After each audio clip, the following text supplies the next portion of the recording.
56 halftime wrapped up. You have myself, Ryan Medellin, alongside producer of the Hang Zone 1, Blake Jones. Yes, sir.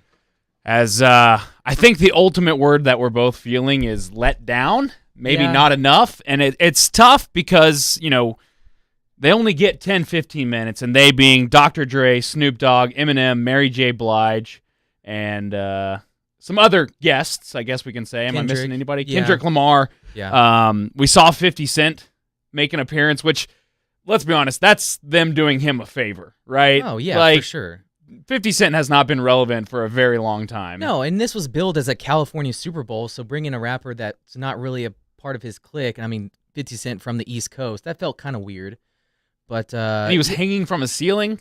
Let's step back a little bit. They had this. We'll go back to the stage here because the stage was set up like what it appeared to me was like a California block. Yeah. There was a burger shop. There was a barber shop. Yeah. Maybe something that resembled something that they grew up with. And they had the map something underneath, which is pretty cool.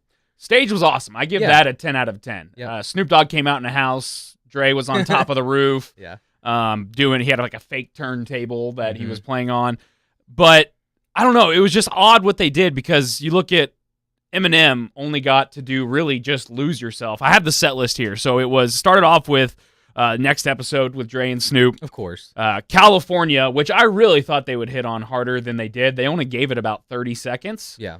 Maybe that's because Tupac's not here and it just, it was a tribute to him. Then that's when we saw 50 Cent do In the Club, hanging from a ceiling. Mary J. Blige got to do Family Affair, of course, because that's the one song everyone knows. Right. And then she went off into a song called Just Fine, which that had like 3 minutes of play, and it was a total downer. It was about how terrible life is and that she'll be just fine. Yeah, the longest song of the night was the Mary J. Blige song that a lot of people had never heard of.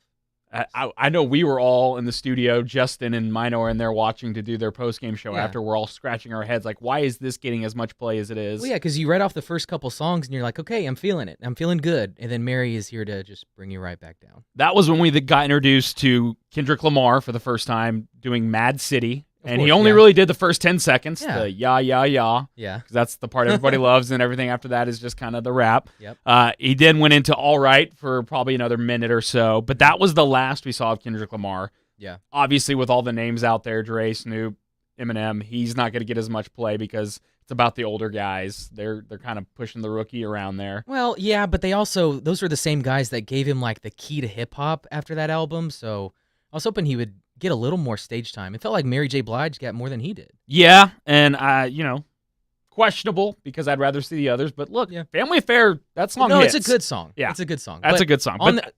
On the surface level, I think more people know who Kendrick Lamar is than Mary J. Blige. Yes. At least, I think, in our generation. The people that are probably watching the Super Bowl, I would say, have a good feeling who Mary J. Blige is, but I really think people only really know her for Family Affair, and I'm sorry if I'm doing Mary J. Blige P1s a disservice, but we probably are. But people that were tuning into the halftime show know Kendrick Lamar is a huge deal. Oh, for sure. That was when we Forgot About Dre by Eminem. You had to. Lose Yourself, which of course, because that is I don't want to call it a beatdown, but you just hear that song everywhere. It's too much. Yeah.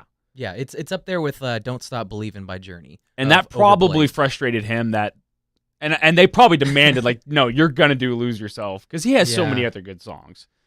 I know, but even that song is about him in Detroit. You know, that's not and I don't know how you bring him to the West Coast because it doesn't quite fit, but maybe it's like a Matt Stafford thing. Like, okay, they both made it out of Detroit, so it was like alluding to that. Very in-depth, but okay, I could see it.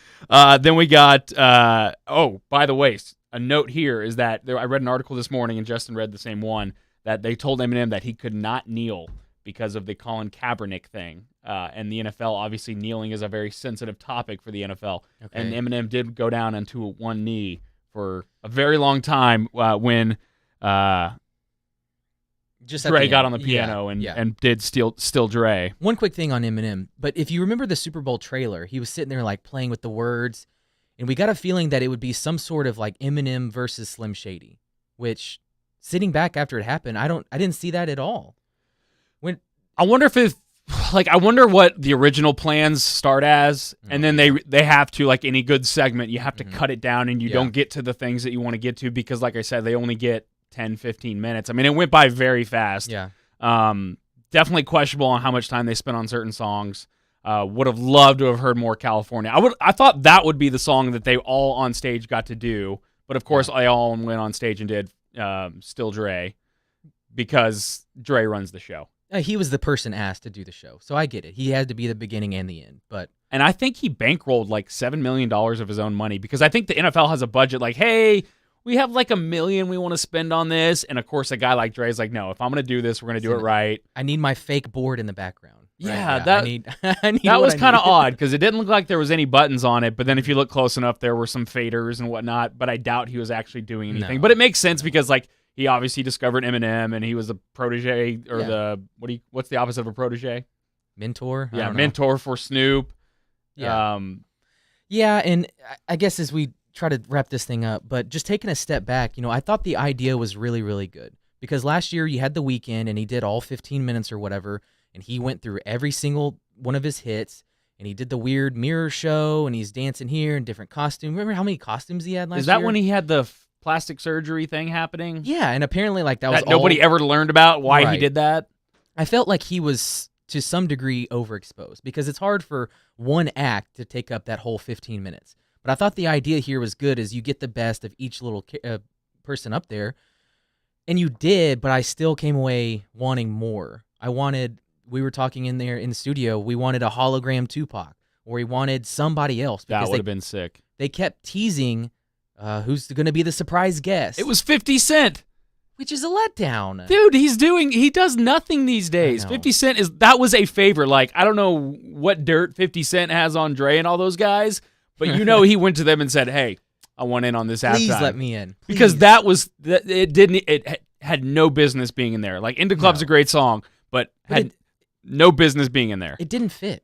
It really didn't fit the whole vibe. So that was a letdown. I thought for sure, because the cameras looked a little weird. Like, the background was really fuzzy. It felt like they did the whole thing in portrait mode, if you're familiar with that on your phone. Yeah. And I just thought this is leading up to something like a hologram Tupac, which would have been great. It looked fake, almost. It did. And I downloaded, they kept touting download the app that you could get to have the immersive experience, and I downloaded it, which was actually pretty cool, because it had cameras inside the houses where a lot of the performances were happening. But even then, it looked like we were in the metaverse, which I guess is fitting, because half of the ads have been about crypto and the metaverse. Let me ask you this, because I saw this, and this is, I think every year this is talked about, is that everybody feels like the age or the era of having an actual band perform is over and done, and now it's just these hip-hop artists or people that, electronic music, things like that. Do you think that's, our band, is there ever going to be a band headlining the Super Bowl halftime show again? I'm sure. I'm sure it's probably cyclical in a way that remember the Justin Timberlake incident caused them to, hey, we need to really take a step back here. And I think The Who was the next act. Yeah. So maybe, they keep trying to push the envelope and these halftime shows, and then they decide, all right, we've gone too far. Let's go back to, let's bring out Bruce Springsteen. I don't know. Well, 50 was talking about how much he loved Birthday Love and all that good stuff that you hear in Indie Club. So, well, I don't know. All right, I guess we need a score. There's not really a format to this thing, but let's give it a score. I would say an honest 7. That's pretty good, because as I look back, it was enjoyable, but it just left you wanting more. Yeah. So yeah, and that mid range is pretty good, I feel like. All right, well, there you have it. Super Bowl 56 halftime show with Dre, Snoop, Kendrick Lamar, Mary J. Blige, and Eminem, and, of course, special guest 50 Cent. We both concise that we just wanted more. Yeah. I think that's the moral of the story. But it was enjoyable. There was some nostalgia, which is always nice. It's always a good feeling. But, I wish we could have had a little bit more and maybe some Tupac mixed in there. But there you have it. Myself, Ryan Medellin, Blake Jones, producer of The Hang Zone. You can catch him tomorrow from noon to 3. He will probably be getting yelled at or told he's a terrible producer. And I don't know when you'll see me, because I'm very part-time. But Ticket Stock coming up Friday, Saturday. Be there. All right, thanks, everybody. Have a good one. Enjoy the second half of the game.